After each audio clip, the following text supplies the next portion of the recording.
তথ্য শুধুমাত্র শিক্ষাগত উদ্দেশ্যে এবং বিনিয়োগের সিদ্ধান্ত নেওয়ার আগে আপনার নিজের বিশ্লেষণ করা এবং একজন আর্থিক উপদেষ্টার সাথে পরামর্শ করা অত্যন্ত গুরুত্বপূর্ণ। নমস্কার সবাইকে। শুক্রবারের নিফটি তার বর্তমান মূল্য অর্থাৎ মার্চ ২৮ তারিখে ২২,৮১.৬০ কাছাকাছি ক্লোজ হয়েছে। শুক্রবারে বাজারে এক ভয়ঙ্কর ধস লক্ষ্য করা গেছে, যা বিনিয়োগকারীদের কয়েক লক্ষ কোটি টাকা ধুলোয় মিশিয়ে দিয়েছে এবং ভারতীয় রুপির মানও আজ রেকর্ড কমে ডলার প্রতি ৯৪.৮২-তে পৌঁছেছে। নিফটি ১ ঘণ্টার চার্টে তার গুরুত্বপূর্ণ সাপোর্ট অর্থাৎ ২২,৭৭৭ কাছাকাছি রয়েছে। যদি সোমবার বাজার এর নিচে ওপেন হয় তবে ২২,৫০০ পর্যন্ত পতন লক্ষ্য করা যেতে পারে। বর্তমানে অপশন চেইন ডেটা অনুসারে ১ ঘণ্টা টাইম ফ্রেমে ২২,৫০০ লেভেলটি অত্যন্ত শক্তিশালী সাপোর্ট জোন হিসেবে কাজ করছে, অর্থাৎ ২২,৫০০ হল একটি মেক অর ব্রেক লেভেল। অন্যদিকে নিফটি যদি আগামী দিনের নিম্নমুখী গতির পথে শেয়ার মূল্য যদি ২২,৫০০ অর্থাৎ শক্তিশালী সাপোর্ট ভেঙে যায় তবে বাজারে আরও পতন লক্ষ্য করা হবে এবং নিফটি দ্রুত ২২,৩০০ দিকে যাওয়ার সম্ভাবনা প্রবল থাকবে। এইবার যদি ডেইলি টাইম ফ্রেমে টেকনিক্যাল অ্যানালিসিস করি EMA 50 এবং EMA 200 পিরিয়ডের মাধ্যমে, তাহলে লক্ষ্য করবেন বর্তমানে নিফটি মূল্য ২২,৮১.৬০ দাঁড়িয়ে রয়েছে। লক্ষ্য রাখার বিষয় হল নিফটি বর্তমানে EMA 200 প্রায় ২৪,৯৮১-র নিচে বিরাজমান করছে, অর্থাৎ স্ট্রং সাপোর্টের নিচে শেয়ারের মূল্য রয়েছে। আগামীকাল অর্থাৎ সোমবার নিফটিতে যদি ইন্ট্রাডেতে ট্রেড প্ল্যান করি তাহলে ১৫ মিনিট টাইম ফ্রেমে টেকনিক্যাল চার্ট অ্যানালিসিস করলে লক্ষ্য করা যাচ্ছে ২২,৯১৯ হল দিনের মূল বা কেন্দ্রীয় লেভেল। নিফটি যদি এই ২২,৯১৯-এর উপরে ট্রেড করে তবে দিনের মেজাজ বুলিশ থাকার সম্ভাবনা বেশি। পক্ষান্তরে যদি নিফটি এই স্তরের নিচে নেমে আসে তবে বাজার বিয়ারিশ বা দুর্বল হতে পারে। চলুন দেখা যাক গুরুত্বপূর্ণ সাপোর্ট এবং রেজিস্ট্যান্স লেভেলগুলো।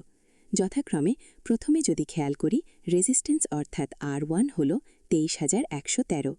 যদি নিফটি এই জোনে পৌঁছায় এবং সেখানে থেকে বিক্রেতাদের চাপের কারণে রিজেকশন বা প্রতিরোধ আসে তবে এটি একটি শর্ট বা বিক্রি করার সুযোগ তৈরি করতে পারে। কিন্তু ২৩,১১৩ এই স্তরের উপরে ১৫ মিনিটের মজবুত বুলিশ ক্যান্ডেলস্টিক যদি ব্রেক করে তাহলে পরবর্তী রেজিস্ট্যান্স অর্থাৎ R2 হল ২৩,২৮৮-র দিকে যাওয়ার সম্ভাবনা প্রবল।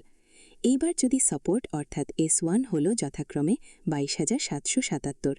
যদি নিফটি S1 ক্রস করে তাহলে S2 জোনে যথাক্রমে ২২,৫৫৫ নেমে আসার সম্ভাবনা আছে।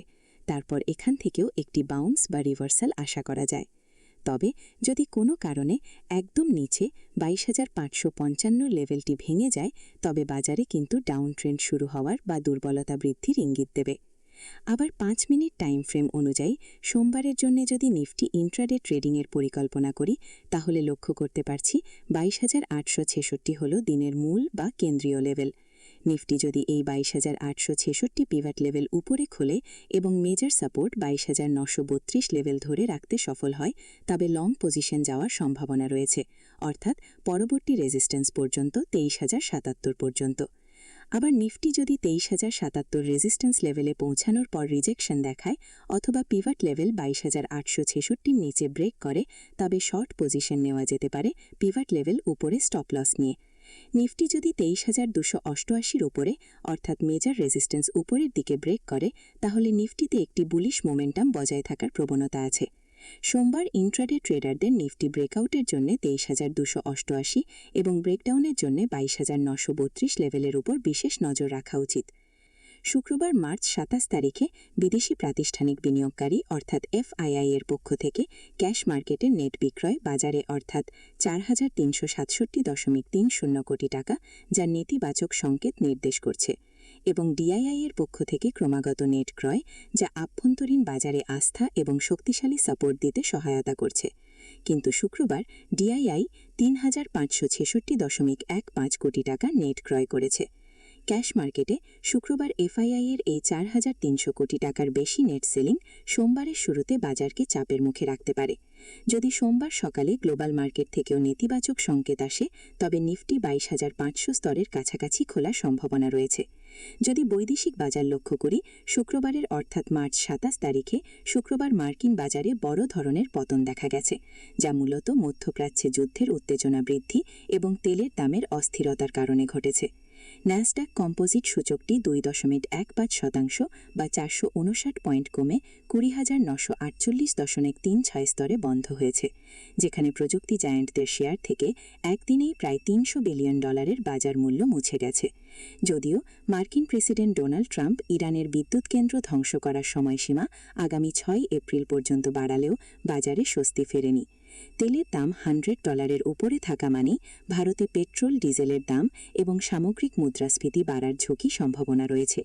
মার্কিন 10 বছরের ট্রেজারি বিলের ইল্ড বেড়ে 4.46% হয়েছে, যা ইকুইটি মার্কেটের জন্য অত্যন্ত নেতিবাচক।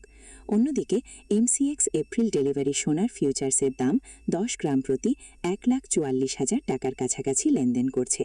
যুদ্ধের কারণে অপরিশোধিত তেলের অর্থাৎ ক্রুড অয়েলের দাম বাড়লে মুদ্রাস্ফীতি বৃদ্ধি পাওয়ার সম্ভাবনা থাকে। আজকের জন্য এই পর্যন্ত। সবাই ভালো থাকবেন। নমস্কার।